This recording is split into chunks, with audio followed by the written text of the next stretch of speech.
Tinolang manok with pechay. Maghiwa ng sibuyas. Balatan ang luya. Hiwain. Saka pitpitin. Para naman sa sayote, hinihiwa ko sa gitna at kinikiskis ko sila para matanggal yung dagta. Balatan at hiwain. Pechay tayo for today's video. Syempre may tanglad. Igisa ang luya at sibuyas kapag mainit na ang mantika.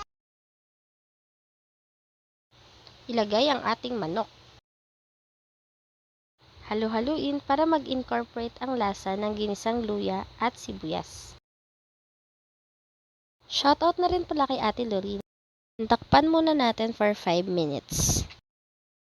After 5 minutes, ayan na siya. Kumulo na kasama yung lasa ng patis. Haluin muna natin. Ilagay na natin ang sayote. Alam nyo ba na ang sayote ay nagpapabagal daw ng visible signs of aging? Share ko lang. Lagyan natin ng tubig. At haluin. Takpan ulit para kumulo for 10 minutes. Ayan, nakulo na siya. Haluin ulit natin. Hello kay Kuya Nor.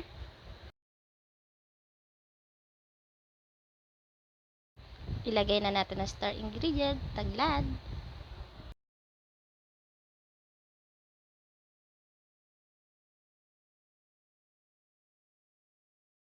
Siyempre tatanggalin din natin siya.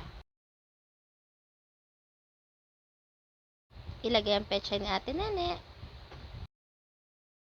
Monosodium glutamate. Charot! Okay, taste test.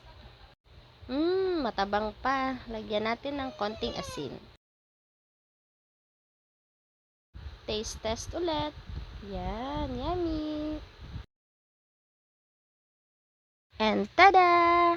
Tinolang manok with pechay. Kain po tayo. Perfect sa maulang panahon ngayon.